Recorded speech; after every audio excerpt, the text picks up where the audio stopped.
good to be here. I thought this was the start of the spring. Winter is starting. But also, I'm sorry? What did you do to us? Brought the bad weather. I thought the sunshine. Oh, California. But you know, it's always fun. I played football for 31 years.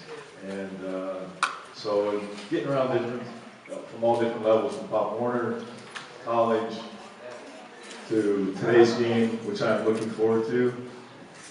I didn't realize the other team was 5-1, although I think might not be a problem on here, but I'm looking forward to seeing the game. I heard you have a pretty good team here, so I also love coming to places and want to say thank you for the barbecue. It's like my favorite thing in the world.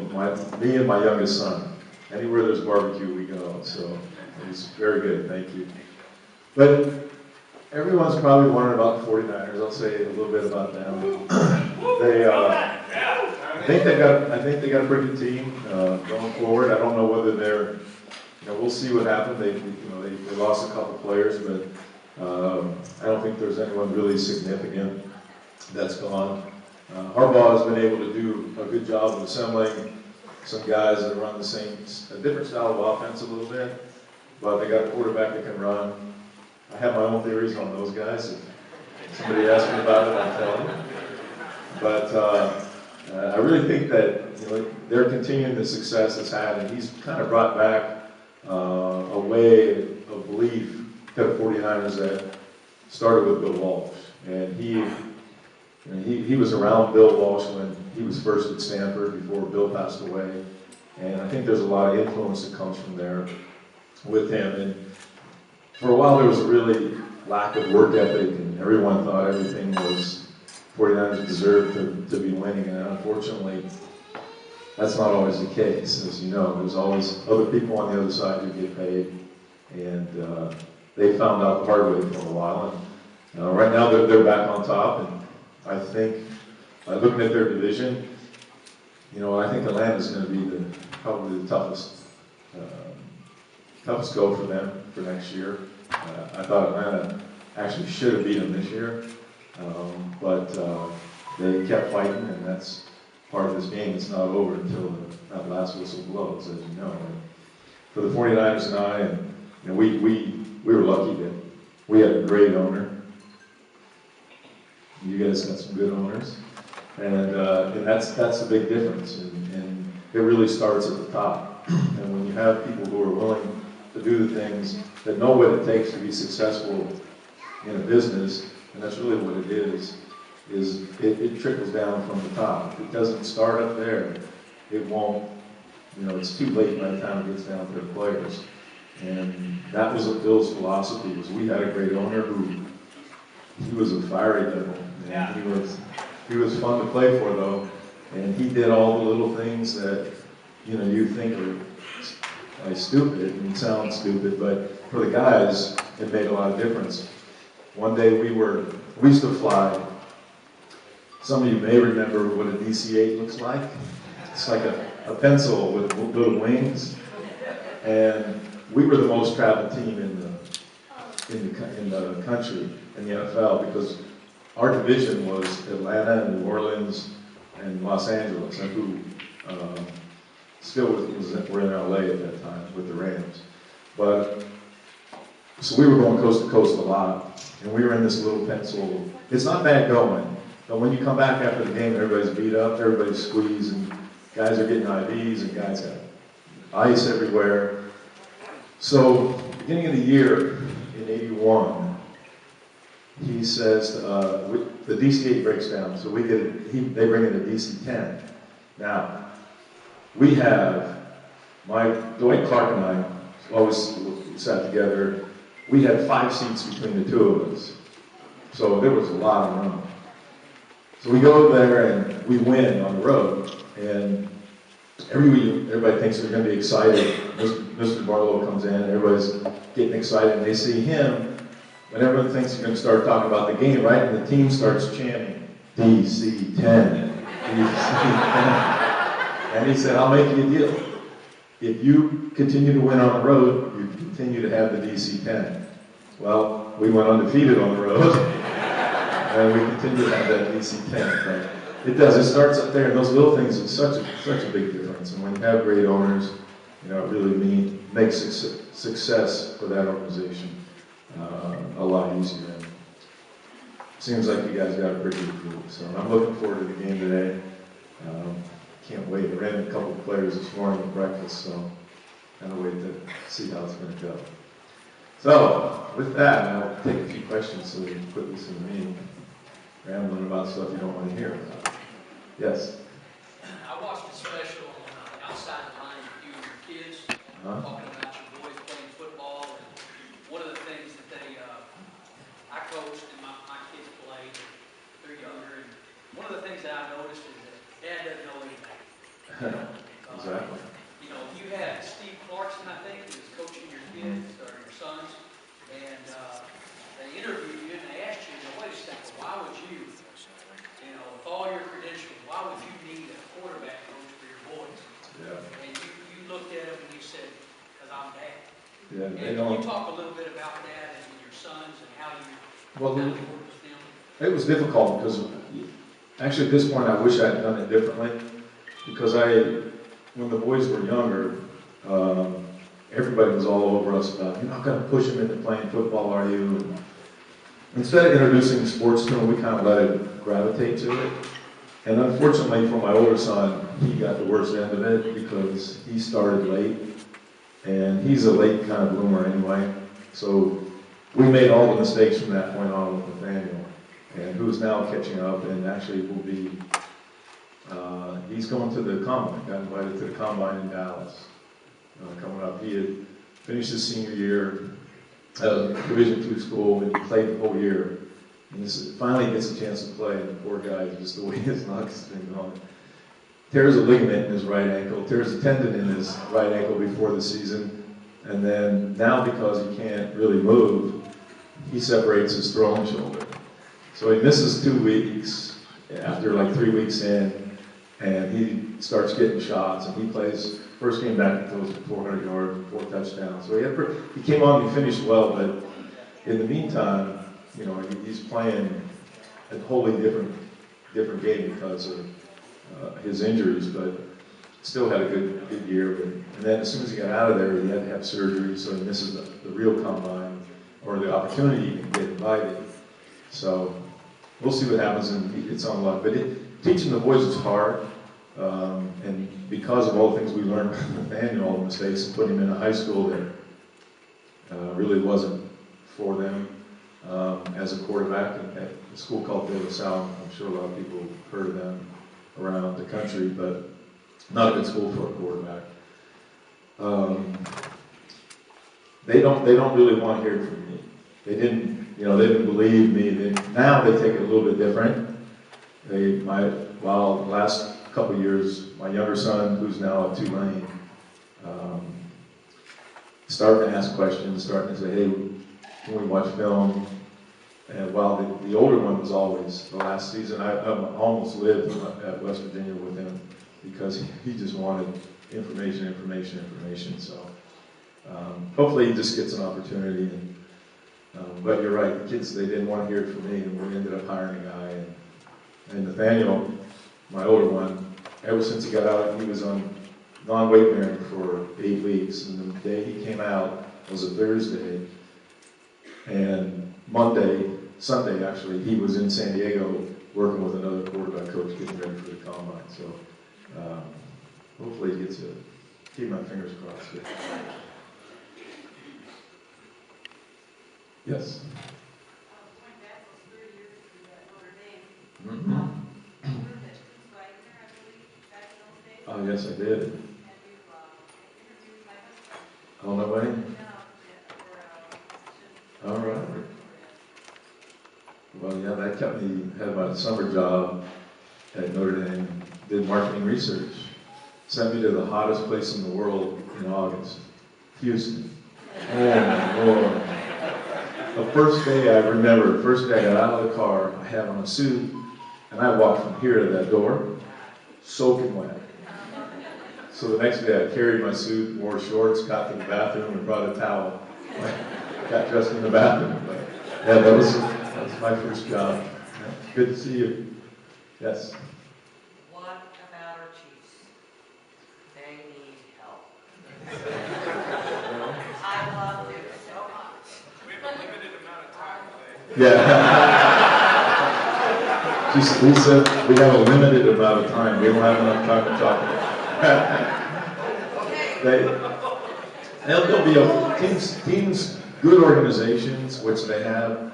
You know, sometimes it's a cyclical game. You know, even when it seems like teams are on the top and have been up there, you know, what's the difference between them and the Cowboys, right? The Cowboys are struggling too. They just can't seem to get. Are you road retired? Am I retired? Yes. With the money they're making today, if I could run from here to back to my seat, I'd try. And guys who can't even play are making more than I ever made. I can't believe this. Yes. The game has changed a lot since you've played. From a fan perspective, maybe not so much in a great direction. Can you talk about it from a player perspective? What your thoughts are? Well, the game always changes, and it always goes through these little cycles. And are you talking about offenses like right now? Yes, I mean, just some of the rules, even from the yeah, the rules are the problem. It's like a catch-22 with the rules because they're trying to protect the guys. And if the NFL honestly had done a better job insurance-wise a long time ago, they wouldn't be in this position. But the problem with the NFL is they don't like to admit they have a problem because then they got to fix it. So they're trying different ways to fix it without admitting to it. And the problem is, it's all about injuries and the head stuff, protecting the quarterback, which I think they're doing the wrong way anyway. But the better the equipment gets, the more you feel protected and the more they feel like they can hit full speed harder, more and more. So the old guys before me said, I'll tell you what to do, take that face mask off. See how many guys stick their face in there then, right? And in some ways it's true because we're getting so protected that they don't feel like they can get hurt. And in the meantime, the only way to slow them down is to make rules to kind of slow it down. And some of the tough ones are the head injuries and the neck injuries where guys are, can be paralyzed. So I think that's what they're trying to stop. And I understand what they're trying to do with the new rule with the running backs, but because if I was watching, I just said this during the playoffs, that if you watch like wide receivers too, they're pretty bad at this too. When they catch the ball, the first thing they do is they duck to protect themselves. And the guy, the defender, who I don't like defending the defensive guys, but they're trying to make a hit on the upper body, and what happens is when that guy catches, he ducks and he actually creates the helmet. And so hopefully they get around to stuff like that, because I think that's really where a lot of that comes from. Yeah, the defensive guy does it too, but a lot of it, but I think it's pretty close to 50-50 if you look at it. But the rules are only there, they're just trying to keep themselves out of more lawsuits that the players seem to be bringing on at this point. Yes? I'm there, and I just want to say thank you for 4 Super Bowls, by the way. Thank you.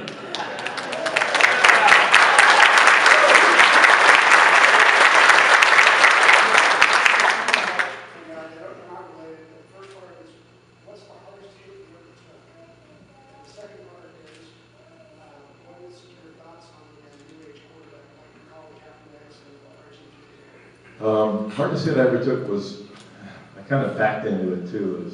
We were playing the Giants in the NFC Championship game. Actually, it was next to last game there. I got flushed out of the pocket to the right, and Lawrence Taylor was chasing me, and I dodged Lawrence Taylor, and I saw Jerry down the field, and I'm going, oh yes. As I backed up, Leonard Marshall with a full sprint hit me from behind. And it's really not the hit. And this is why I think they're protecting the quarterback, because I'll survive the hit, but when he's 290 and I'm 190, I lose on the ground. And what happens is it's okay to hit and tackle, but you don't see running backs get hit like we get hit. You don't see wide receivers get hit. They're getting hit by guys their same size pretty much most of the time.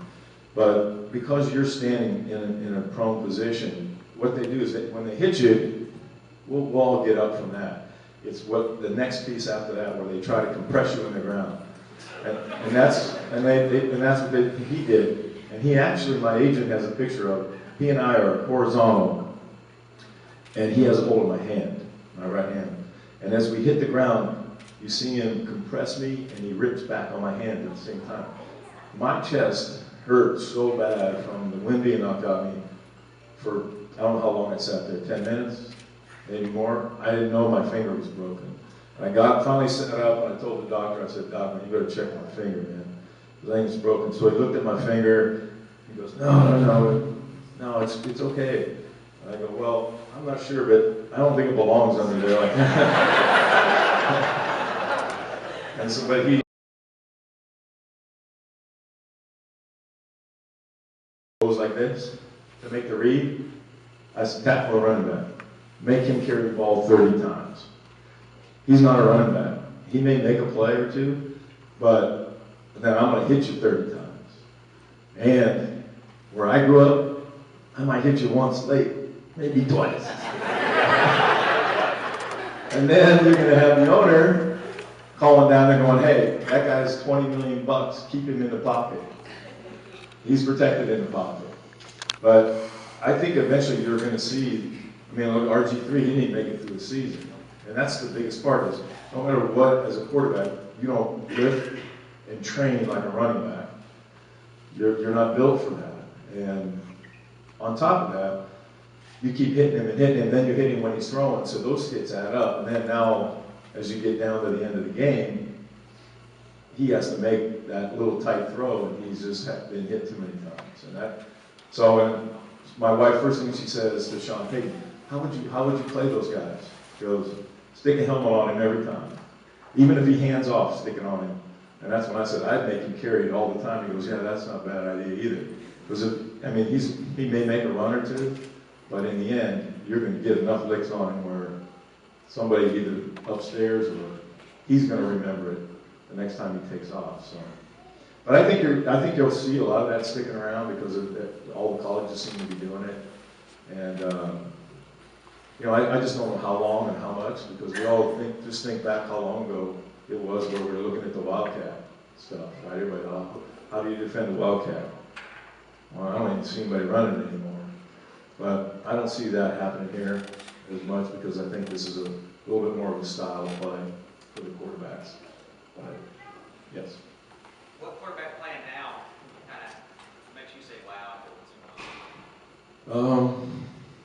I mean, there's a lot. I mean, it's hard when you watch guys like Peyton and Brady and even Eli.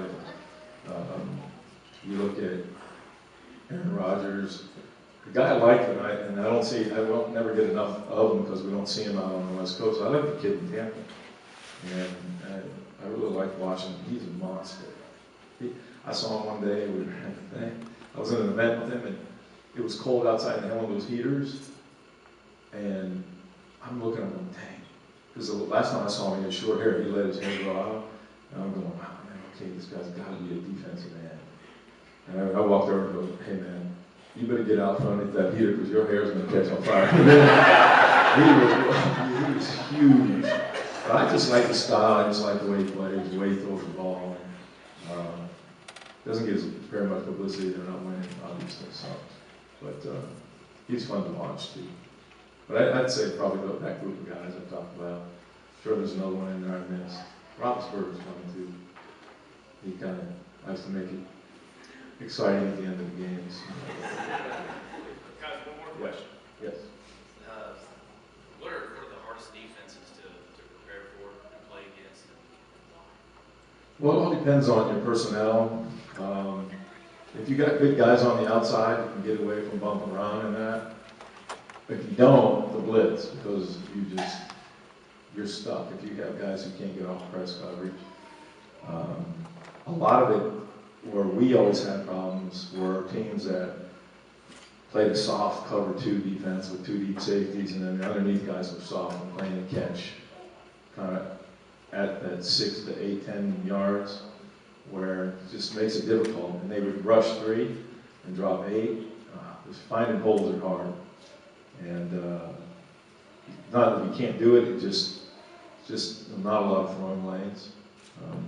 We used to like the blitz because we had guys who could get off the blitz, and Jerry especially probably scored 90% of those touchdowns on blitzes that he got. But I would say that was the toughest one for us, was that soft zone, especially as you get closer in the red zone. You got teams who play that, and it's tight down there. All right, thank you. Hope everybody enjoys the game today.